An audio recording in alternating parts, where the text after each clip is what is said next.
Hello, I'm Ivan Fernandez. Welcome to Church Resources. I would like to introduce you to the founding Chief Executive Officer, Father Michael Kelly. How did Church Resources get going? Well, it was the idea of a couple of people, and then it was through the agency and influence of some key decision makers in the church that it got going. The idea was to do better in terms of consumption of telecommunications, which was the original product, if we acted together, and that in fact we could then begin to draw some value from the transformation that was going on with telecommunications as the foundation of all communications into the future with the advent of the internet. But then there were two or three key individuals who saw the point. One was the Archbishop of Adelaide at that time, Archbishop Len Faulkner, who happened to be chairman of the Bishops' Finance Commission, and he saw how important this might be as time unfolds. Another was the Provincial of the Jesuits, who at that time was Father Bill Uren, who really thought that there was a transformation going on that the church needed to be part of. And then the third one was Father Brian Lucas, who came up with the framework and formula by which the development of what's become Church Resources could happen in a way that included everyone and was to no one's particular individual profit. And why did it get going? Well, a couple of us, myself and a couple of other people, could see that what was unfolding with the advent of the internet would completely transform the way in which communications operated in internet-wired societies. So that if the church were not active in pursuing what was going on in that area, we would be left to the side. And I knew that because all my professional experience had been in journalism, radio broadcast, TV production, and I could see the way the integration of the media, the convergence of the media, would position the internet as the prime carrier of everything in communications over time as bandwidth grew and access increased. Now, I put that as a proposition to the bishops and to the religious superiors because it was not simply about economies, it was also about mission. And that appealed to the bishops and the superiors. What appealed to the business managers and the people in charge of the commerce of the church was that acting cooperatively was an intelligent thing to do because it reduced costs. And then that proposition went forward and the bishops agreed and set up a company, and the rest is history on that. But it had the active cooperation of the religious superiors, who of course are responsible for at least half of the institutions of the church in Australia through hospitals, aged care, some schools, and their extensive welfare activities. Tell us about the first significant steps commercially. Well, the first step was to aggregate every church institution as a member of a collective plan for telecommunications use. That's phones, fixed line phones, mobiles, internet access. And that we did with a tender which Telstra won. And Telstra has become a long-term, highly valued and very beneficial partner through it. But of course, once we began with telecommunications, there was no reason why we couldn't move to other products, and that's what we've done. And what about in communications?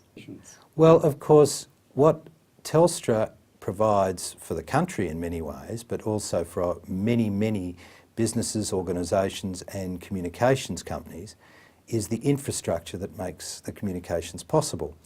And so with the recent arrangements being made for the Catholic school system around Australia, we have a very large bandwidth network that is available.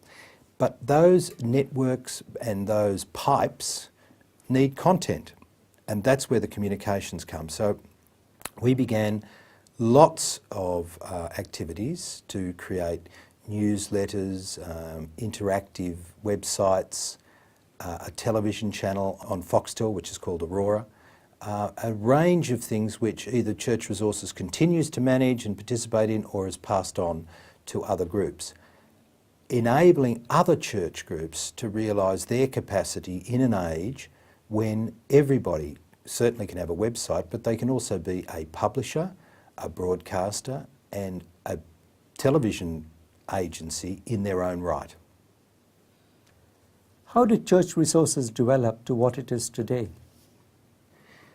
Well, what it's become is something that's true to its mission, which is to bring economies and efficiencies to the conduct of the church's ministries, so that there is more of the financial capacity of the church put to its core mission, and also simultaneously to advance the church's key mission and challenge, which is to proclaim the gospel and communicate the faith. And by remaining faithful to that mission, the benefit of Church Resources has continued to be seen. There are some key individuals who made a substantial contribution to that. One was our initial and long-time chairman, Tom O'Brien, who brought a level of commercial appreciation to the activities, and he invested a lot of time and effort, along with some very good people on the board. But also I'd single out particularly Martin Chulin for someone who managed to broaden the range of products and therefore increase the benefit that came to Church Resources. And then as time's unfolded, we've taken different communications initiatives and then passed them on to other groups in the church who are able to foster and prosper them. And where do you see it going? Well, I think over the last 2 years there's been a very major development that has been now come to fruition in the relationship with Telstra, where the school system, which is of course the second largest network of schools in Australia after the New South Wales state government school system, where they are now all substantially connected to the internet and to one another at a diocesan level through what's called the Catholic Network Australia. That's a very substantial and significant engagement with a key supplier, and again in this instance it's Telstra. I think that where that can go is into assisting the other parts of the church, welfare, aged care, healthcare, to participate in the benefit of that wider purchasing group. And then of course what happens is once you've got the pipes, you've got an opportunity to flow things through the pipes, and that's where the communications role of Church Resources becomes available and can be drawn on, so that a number of key communications initiatives can be taken.